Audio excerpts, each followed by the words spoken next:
Tu souhaites obtenir ton permis moto-scooter? Alors cette vidéo est faite pour toi. Donc la première chose à faire, c'est de suivre le cours de premier secours. C'est un cours qui dure 10 heures. Et puis en fait, on va t'apprendre tous les premiers gestes qui sauvent. Une fois que tu as suivi ton cours de premier secours, tu vas pouvoir remplir un formulaire de demande de permis d'élève. Il faut un permis d'élève pour pouvoir circuler avec une moto ou un scooter. Donc tu rempliras ce formulaire. Et ensuite, simultanément, tu peux aussi apprendre la théorie. Donc la théorie pour la moto et le scooter, c'est exactement la même que la théorie pour la voiture.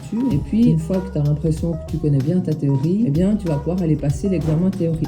Quand tu auras réussi l'examen théorique, eh bien, à ce moment-là, on va te délivrer le permis d'élève. Ce permis d'élève, donc moto-scooter, il est valable 4 mois. En fait, toi, durant ces 4 mois, tu devras suivre 12 heures de cours obligatoires. Donc, c'est 3 cours de 4 heures. Et puis, une fois que tu auras suivi ces 12 heures de cours obligatoires, nous, on mettra un tampon dans ton permis. Du coup, ça prolongera sa validité d'1 an. Ça veut dire qu'au total, tu pourras rouler pendant 16 mois avec un permis d'élève. Ensuite, il y a un autre cours obligatoire qui s'appelle un cours de sensibilisation que tu devras suivre. C'est un cours qui dure 8 heures. Tu devras l'avoir suivi pour pouvoir t'inscrire à l'examen pratique. Enfin, voilà, tu iras à l'examen pratique et puis notre objectif, c'est que tu le réussisses du premier coup. Ces cours obligatoires moto, en fait, c'est des cours en groupe de 5 personnes maximum. Et toi, en fait, pour pouvoir y participer, tu dois quand même avoir déjà un certain niveau. En tout cas, tu dois être capable de te déplacer avec ton véhicule. Donc, si c'est pas le cas, il faudra que tu réserves un cours d'initiation où là, tu seras seul avec un moniteur et puis lui, en fait, il va te donner tous les outils qui te permettront de te déplacer, de freiner avec ton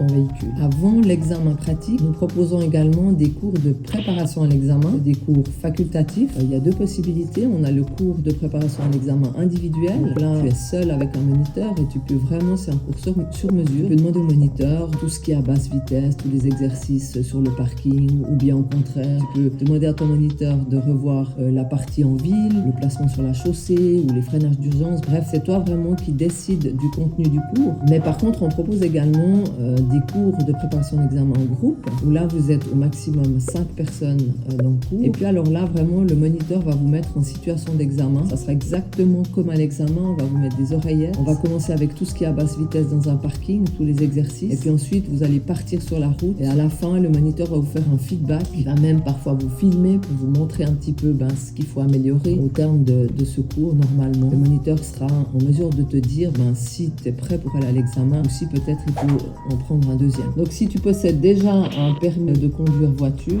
tu ne dois faire que la partie pratique. Donc ça veut dire que tu commences par demander un permis d'élève, remplir un formulaire de permis d'élève et puis après c'est uniquement la partie pratique avec les 12 heures de cours obligatoires à suivre. Si tu as obtenu ton permis moto-scooter avant le 1er janvier 2021, eh bien que tu souhaites maintenant avoir le permis à 35 kW, tu devras suivre 4 heures de cours pratiques obligatoires. Si tu as obtenu le permis à 35 kW après le 1er janvier 2021 et tu souhaites maintenant avoir un permis à illimité, eh bien tu dois juste demander un nouveau permis d'élève à illimité et puis tu dois passer un examen avec un véhicule de plus de 35 kW.